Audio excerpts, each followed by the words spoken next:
Hi everyone, कैसे हैं आप सब लोग। आई होप आप लोग एंजॉय कर रहे होंगे। दोस्तों, मेरा नाम आरबी यादव है। मैं इंडिया से हूँ। मैं आपके लिए स्पीकिंग सिखाता हूँ और ग्रामर भी सिखाता हूँ। आज की वीडियो में सीखेंगे पास्ट परफेक्ट टेंस। ओके, इसके क्या रूल्स रहते हैं, अफर्मेटिव सेंटेंसेस के, नेगेटिव सेंटेंसेस के, इंट्रोगेटिव सेंटेंसेस के, किस तरह के हिंदी वाक्य होंगे, किस तरह की पहचान होगी, वो सारी चीज़ें हम अच्छे से सीखेंगे। अगर आपने अभी तक मेरे चैनल सब्सक्राइब नहीं किया है तो कृपया मेरे चैनल को सब्सक्राइब कर लीजिए। मेरे चैनल द्वारा जो भी वीडियोस आती हैं उनका कोई भी चार्ज नहीं लिया जाता है। ठीक है, चलिए वीडियो शुरुआत करते हैं। इससे पहले हमने सीखा था प्रेजेंट परफेक्ट टेंस, आज हम सीखेंगे पास्ट परफेक्ट टेंस। ठीक है, चलिए इसकी पहचान देखते हैं। पहचान क्या रहती है।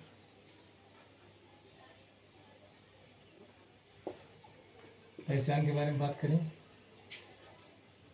ये प्रेजेंट परफेक्ट टेंस का उल्टा रहता है। ठीक है, मतलब कि क्या, प्रेजेंट परफेक्ट टेंस में हम वर्तमान काल की बात करते हैं, वर्तमान की बात करते हैं जो समय चल रहा होता है, और पास्ट परफेक्ट टेंस में हम भूतकाल की बात करते हैं। ठीक है, जो बीत गया,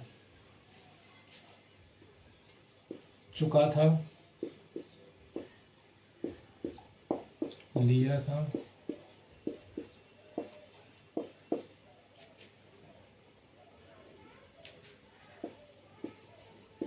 या था।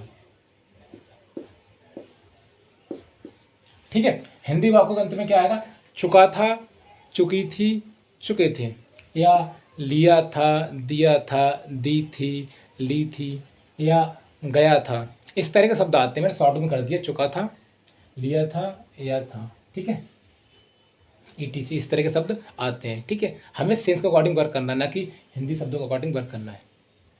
चलिए अब हम सीखेंगे अफर्मेटिव सेंटेंसेस। आप चाहे स्पीकिंग सीख रहे हो, या आप ग्रामर सीख रहे हो, या आप किसी भी क्लास में हो, यूपी बोर्ड में हो, या किसी भी क्लास में हो, या किसी भी कोर्स को कर रहे हो, टेंस का बहुत ही ज़्यादा इंपॉर्टेंट रोल रहता है हमारी लाइफ में, अगर हम इंग्लिश के स्टूडेंट हैं। ठीक है, तो इससे आसानी से सीखें आप।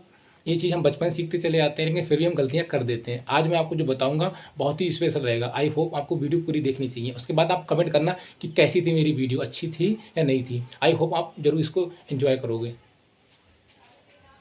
पहले बात करेंगे अफर्मेटिव सेंटेंसेस। रूल क्या रहेगा, रूल देख लेते हैं। सबसे पहले हमें क्या करना होता है, सब्जेक्ट राइट करना होता है। ठीक है, सबसे पहले हम सब्जेक्ट राइट करेंगे, उसके बाद क्या करेंगे, हम हेड का यूज करेंगे, उसके बाद हम वर्ब की थर्ड फॉर्म का यूज करेंगे, उसके बाद हम ऑब्जेक्ट का यूज करेंगे। ये तो इसका रूल था। अब मैं आपको कुछ ये बताने जा रहा हूँ। अगर हिंदी का वाक्य, अगर उसमें केवल एक ही काम होगा तो हम ये नियम यूज करेंगे। जैसे मैंने कहा, वो स्कूल जा चुके थे, हम खाना खा चुके थे, तो मुझसे झगड़ा कर चुके थे। अब कुछ वाक्य ऐसे होते हैं जिसमें दो कार्य पाए जाते हैं। ठीक है, जैसे डॉक्टर के पहुंचने से पहले मरीज मर चुका था, मेरे जाने के बाद ट्रेन चली गई। तो इस तरह के जो वाक्य होते हैं उनमें दो कार्य पाए जाते हैं। इनको हम किस प्रकार से बनाएंगे, उनका भी रूल मैं लिखूंगा। ठीक है, जैसे सपोज समझ लीजिए आप, अगर किसी वाक्य में पहले या पूर्व आता है, किसी वाक्य में पहले या पूर्व आता है, तो हम क्या करेंगे, दो कार्य होंगे उसमें, पहले पूर्व आएगा। मैं आपको एक एग्जाम्पल देता हूँ। ठीक है, मेरे स्कूल पहुँचने से पूर्व या पहले बच्चे अपना काम कर चुके थे। मेरे स्कूल पहुंचने से पूर्व या पहले बच्चे अपना काम कर चुके थे। ठीक है, तो इसमें जो भी कार्य पहले होता है, ठीक है, तो उसको हम पहले बनाते हैं। या हम ऐसे कह सकते हैं, इसमें जो बाद वाला सेंटेंस होता है उसको हम पहले बनाएंगे। बाद वाले सेंटेंस को हम क्या करेंगे, हम पहले बात है। सिंपल सी बात, आप कन्फ्यूज ना रहें। जो बाद वाला सेंटेंस होगा, दो पार्ट होंगे, जो बाद वाला खंड होगा, बाद वाला सेंटेंस होगा, उसको हम पहले बनाएंगे। ठीक है, अगर उसमें पहले या पूर्व आता है तो आप बाद वाले सेंटेंस को पहले बनाएंगे। और क्या करेंगे, आप बाद वाले सेंटेंस को पास्ट परफेक्ट टेंस में बनाएंगे। मैं दोबारा बताता हूँ, अगर किसी वाक्य में दो कार्य होते हैं, तो अगर उसमें पहले या पूर्व पाया जाता है, तो उसमें जो भी बाद वाला वाक्य होता है उसको हम पहले लिखते हैं। और उस हम वाक्य को क्या करेंगे, उसको हम पास्ट परफेक्ट टेंस में लिखेंगे। ठीक है। उसके बाद हम क्या लगाएंगे, बिफोर लगाएंगे, पहले के लिए पूर्व के लिए एक ही बात होती है। उसके बाद हम क्या करेंगे, शुरू वाला सेंटेंस होगा उसको हम प्रेजेंट इंडेफिनिट टेंस में लिखेंगे। Got it. और क्या होता है, अगर किसी वाक्य में बाद या पश्चात आए तो क्या करेंगे, हम बाद वाले सेंटेंस को पहले तो लिखेंगे, दोनों कंडीशन पहले लिखना, लेकिन करना क्या है, बाद वाले सेंटेंस को हम पास्ट इंडेफिनिट टेंस में बनाएंगे, और जो पहला वाला वाक्य होगा उसको हम फ्यूचर नहीं पास्ट परफेक्ट में बनाएंगे। Got it. मैं दोनों का एग्जाम्पल लिख के आपको अच्छे समझाऊंगा, आप ध्यानपूर्वक सुनते रहिए, ठीक है। पहले हम सिंपल बना लेते हैं जिससे आपको कोई भी डाउट ना रहे। चलिए देखते हैं, ठीक है। हिंदी बात देखते हैं। हेड का प्रयोग हम सभी साथ करेंगे, ठीक है, ध्यान रखना सभी कर्ताओं के साथ।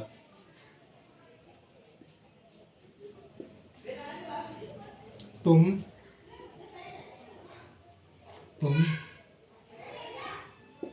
कार धुल चुके थे। तुम कार धुल चुके थे, सबसे पहले सब्जेक्ट यू, ओके। उसके बाद क्या करना है, हेड का यूज करना है सभी के साथ। यहाँ कोई भी ऑप्शनल हेल्पिंग वर्ब नहीं है, जैसे कि हम हैज का यूज करते हैं, हैव का यूज करते हैं, ऐसा कुछ यहाँ पर नहीं है, ओनली हेड है, आपको ये लगाना ही लगाना है, यू है। अब क्या करना, वर्ब की थर्ड फॉर्म से B3 बोलते हैं, वर्ब का धलना ही धलना होता है, ठीक। वर्ब की थर्ड फॉर्म लगाएंगे, यू हैव वॉश्ड,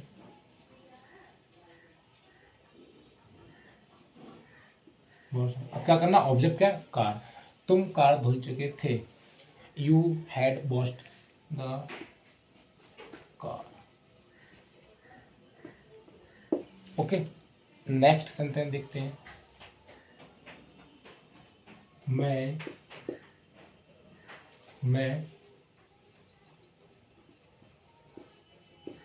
कमरे में सो चुका था, ओके। मैं कमरे में सो चुका था, सबसे पहले सब्जेक्ट आई है, अब वर्ब क्या, सो नहीं, तो थर्ड फॉर्म लगे सिलेक्ट हो जाए, आई हैड सिलेक्ट,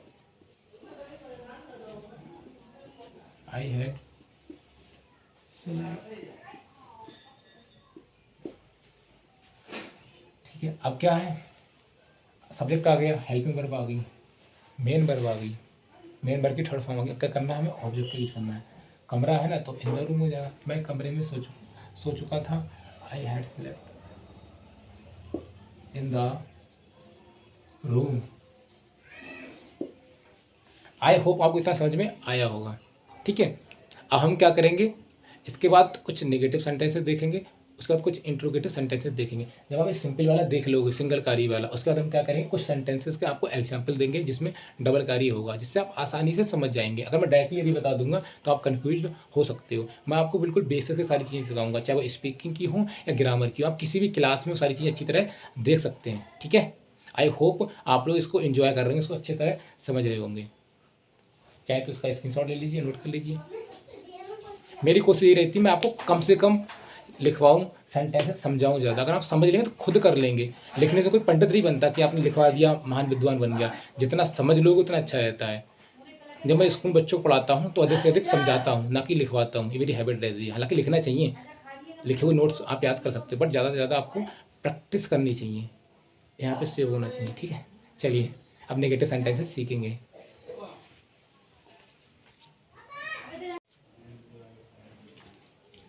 चलिए अब हम सीखेंगे नेगेटिव सेंटेंसेस, इसके किस तरह के हिंदी वाक्य होंगे, किस तरह का रूल होगा, ठीक है। चलिए रूल लिखते हैं। सबसे पहले क्या करना है आपको, सब्जेक्ट ऐड करना है, सब्जेक्ट। उसके बाद क्या करना है आपको, हेड का यूज करना है। उसके बाद क्या करना है, नॉट का यूज करना है। उसके बाद B3 से बोलते हैं वर्ब की थर्ड फॉर्म। उसके बाद आपका ऑब्जेक्ट, ओके। दोबारा समझ लीजिए, सबसे पहले आपको सब्जेक्ट का यूज करना है, उसके बाद आपको हेड का यूज करना है, उसके बाद आपको नॉट का यूज करना है, उसके बाद आपको वर्ब की थर्ड फॉर्म का यूज करना है, और उसके बाद आपको ऑब्जेक्ट का यूज करना है। ठीक है, चलिए हिंदी वाक्य देखते हैं।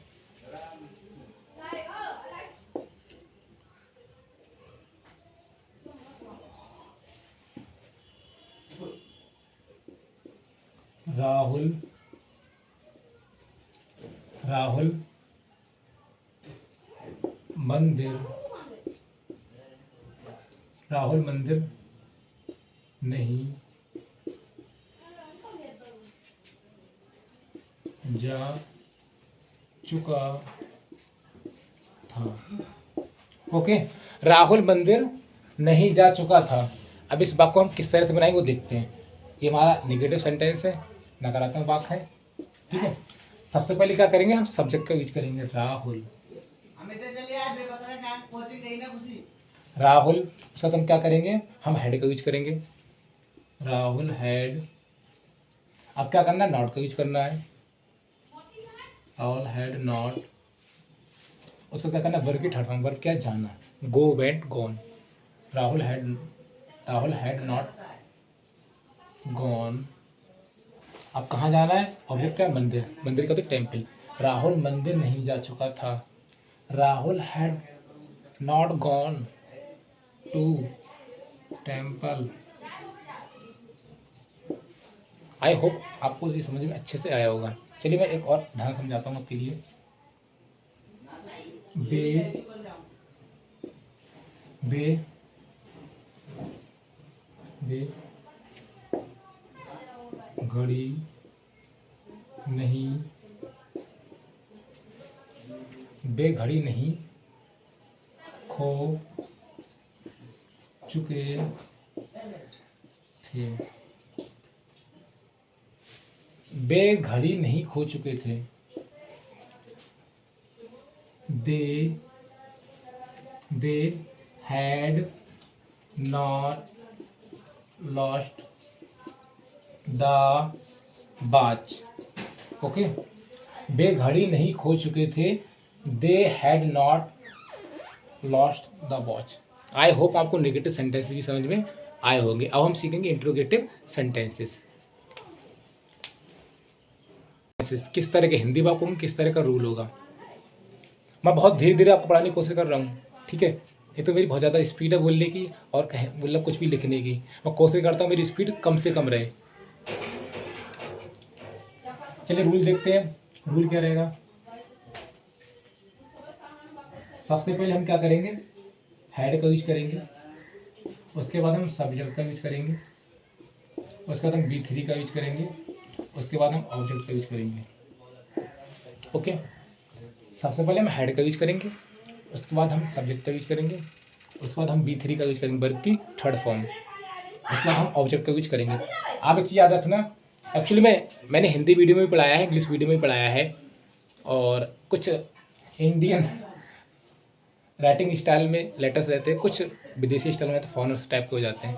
तो कन्फ्यूज मत होना, कुछ भी माइंड में मेरे फिक्स नहीं रहता कि मुझे किस तरह के लेटर बनाने। जैसा हाथ मेरा चलता जाता है, हैंड चलता जाता है, उस तरह का मैं लेटर लिख देता हूँ। कभी मेरे कुछ कर्सिव में हो जाते हैं, कुछ कॉमन में जाते हैं। तो मेरी राइटिंग बिल्कुल मिक्स है, थोड़ा एडजस्ट कर लेना। ठीक है, आई होप मैं जो भी लिखता हूँ क्लियरली लिखने की कोशिश करता हूँ, साफ साफ। ठीक है, जैसा आता रहता है लिखते रहते हैं माइंड से। अब हिंदी का बात देखते हैं। ठीक है, क्या क्या तुम क्या तुम कार बेच चुके थे। क्या तुम कार बेच चुके थे। सबसे पहले हैड, सब्जेक्ट क्या, यू, हैड यू। वर्ब क्या, बेचना ही, सोल्ड, हैव यू सोल्ड। और ऑब्जेक्ट क्या है, कार। क्या तुम कार बेच चुके थे, had you sold the car. ठीक है, क्या क्या क्या फूल क्या फूल वाला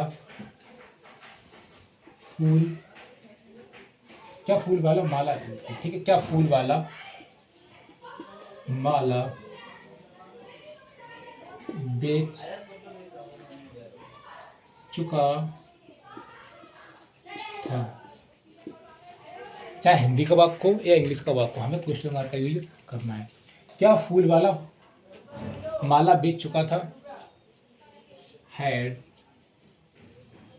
फूल वाला बोलते हैं द फ्लोरिस्ट, ठीक है, माला गार्लैंड बोलते हैं, हैड द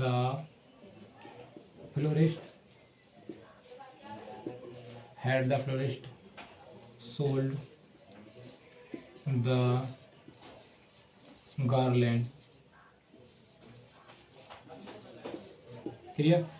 क्या फूल वाला माला बेच चुका था, had the florist sold the garland. Okay, I hope आपको इंट्रोगेटिव भी समझ में आए होंगे। मेरी कोशिश रहती है आपको। चलिए अब सीखेंगे, अगर कोई भी क्वेश्चन वर्ड या WH फैमिली का शब्द वाक्य अगर बीच में आता है तो हम किस तरह का वाक्य बनाएंगे। चलिए मैं आपको कुछ एग्जाम्पल्स देता हूँ।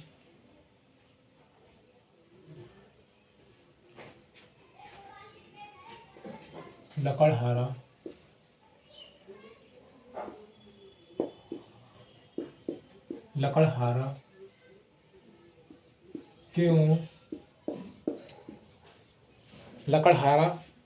क्यों लकड़ी काट चुका था। लकड़हारा क्यों लकड़ी काट चुका था। सबसे पहले क्या करना वाली है, क्योंकि मुझे सबसे पहले लिखनी है, क्योंकि हमारा क्वेश्चन वर्ड है। वाई, अब क्या करना है, हमें इंट्रोगेटिव का फॉर्मूला यूज करना है। वाई हैड लकड़हारा the wood cutter, I had the wood cutter.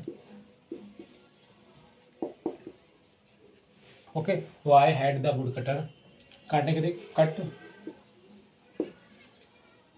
The wood, ठीक है। जो कट होती है ये तीनों रूप में सेम रहती है, first form, second form and third form. हम चॉप्ड का भी यूज कर सकते हैं काटने के लिए, ठीक है। लकड़हारा क्यों लकड़ी काट चुका था, why had the wood cutter cut the wood. अगला एग्जाम्पल देखते हैं। शिकारी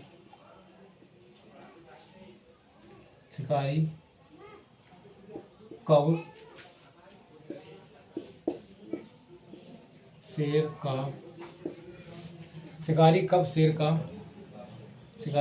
का पीछा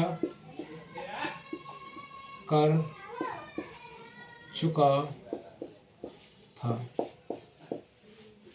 शिकारी कब शेर का पीछा कर चुका था।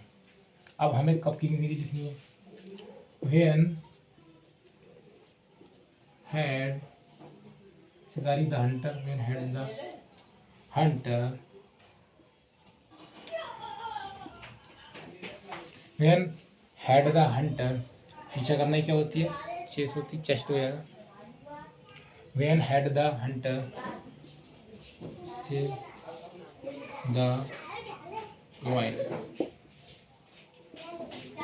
ओके, शिकारी कब शेर का पीछा कर चुका था। When had the hunter chased the lion। Okay, I hope आपको अच्छे समझ में आया होगा, ठीक है। तो इसे अच्छे से नोट कर लीजिए, समझ लीजिए। आप जो भी शब्द वाक्य बीच में आएगा आपको उसके अंग्रेजी सबसे पहले लिखनी है, उसके बाद हम जो इंट्रोगेटिव का फॉर्मूला लगाते हैं, रूल लगाते हैं, उसको आपको फॉलो करना है, ठीक है।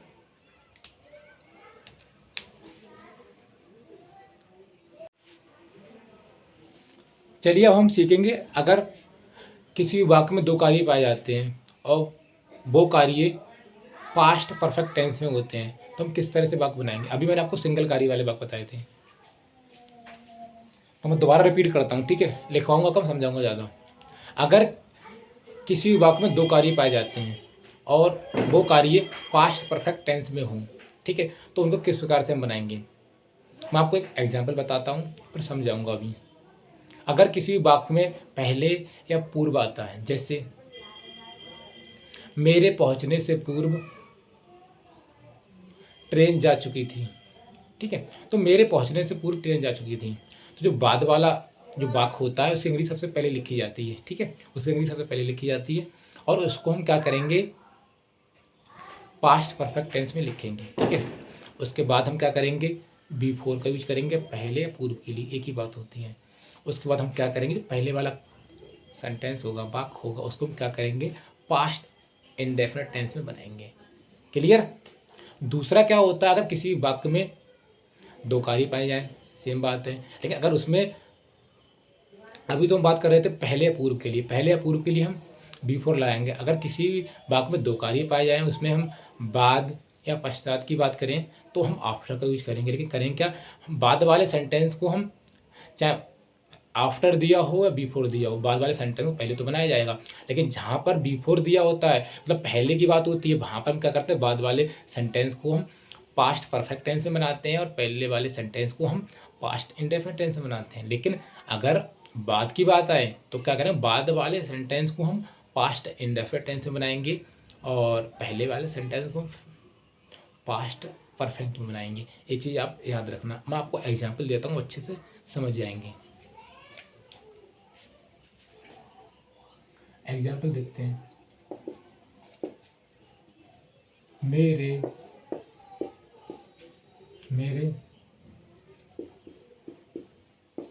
जाने से पहले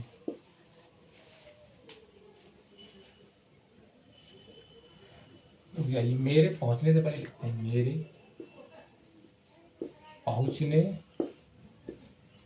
मेरे पहुंचने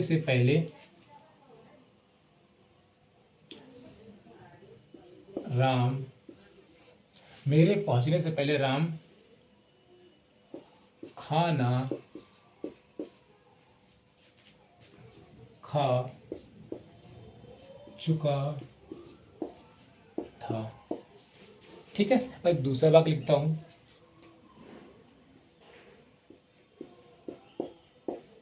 तुम्हारे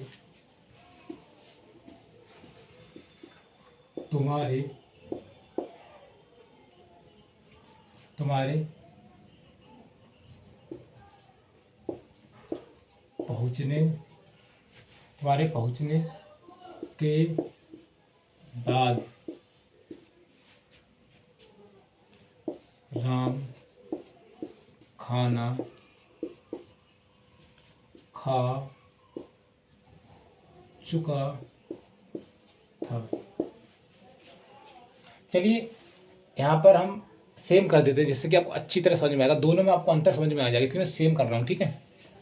यहाँ पे भी मेरे कर देता हूँ, आपका डॉट भी क्लियर हो जाएगा। सेम होगा तो अच्छा लगेगा, आपको समझ में आएगा प्रॉपरली। अब क्या करना है, मेरे पहुंचने से पहले राम खाना खा चुका था। हम पहले की बात करें या पूर्व की बात करें, बात एक ही होती है। हमने बताया बाद वाले दो सेंटेंस यहाँ पर देखो, मेरे पहुंचने से पहले राम खाना खा चुका था। तो हमें क्या करना है, जो बाद वाला सेंटेंस होता है हमें उसकी अंग्रेजी पहले लिखनी होती है। तो क्या करेंगे, बाद वाले को क्या करेंगे, पहले लिखेंगे पास्ट परफेक्ट टेंस में। राम खाना खा चुका था, बना लोग आराम से, Ram had eaten the food। अब क्या करना, पहले की अंग्रेजी क्या होती है, बिफोर। अब मैंने कहा जो पहला वाक्य होगा उसको क्या करेंगे, हम पास्ट इंडेफिनिट टेंस में बनाएंगे, पास्ट इंडेफिनिट टेंस में बनाएंगे। मेरे पहुंचने से पहले, before I reached, okay. Past time हो गया, मेरे पहुंचने से पहले राम खाना खा चुका था, Ram had eaten the food, Ram had eaten the food, Ram had taken the food, okay, कुछ भी बोल सकते हैं। Ram had eaten the food before I reached, ठीक है, मेरे पहुंचने से पहले। अब क्या करना है, मेरे पहुंचने के बाद राम खाना खा चुका था, सेम है, लेकिन यहाँ पर बात की बात हो रही है, वहाँ पहली बात हो रही है। बात के लिए हम आफ्टर करेंगे, वहाँ बिफोर करना है, लेकिन रूल हमारा चेंज हो जाएगा। हम बाद वाले वाक्य को तो पहले बनाएंगे, लेकिन क्या करेंगे, बाद वाले को हम क्या करेंगे, पास्ट इंडेफिनिट टेंस में बनाएंगे, ठीक, इसको हम पास्ट परफेक्ट में बनाएंगे, ठीक है। बाद और पहले लगने से स्ट्रक्चर ही चेंज हो जाएगा, ठीक है। मेरे पहुंचने के बाद राम खाना खा चुका था, राम एट द फूड, ठीक है। पास्ट में है, past indefinite, Ram ate the food, Ram ate the food. अब बात की बात रही आफ्टर, आफ्टर क्या करना, इसको हम क्या करेंगे, इसको हम पास्ट परफेक्ट में बनाएंगे, मेरे पहुंचने के बाद, ठीक है। तो क्या करना, मेरे पहुंचने के बाद राम खाना खा चुका था। बहुत बेसिक से सिखाने की कोशिश कर रहा हूँ जिससे आपके सारे डाउट क्लियर हो जाए, वरना तो आप कमेंट करोगे सर समझ में नहीं आया, इसलिए बहुत धीरे धीरे कर रहा हूँ। Ram had Hari Ram ate the food after I have reach. मैंने सेम सेंटेंस इसलिए लिए जिससे आपको दोनों में अंतर अच्छी तरह समझ में आए, वरना मैं अलग अलग सेंटेंस लिखवा सकता था तो हो सकता है आपको समझ में ना आता या कम समझ में आता, इसलिए मैंने चाहा कि आप इन दोनों को एक जैसा लिखो तो समझ जाओगे। अब दोनों का अंतर देखिए आप, मेरे पहुंचने से पहले राम खाना खा चुका था, Ram had eaten the food before I reached.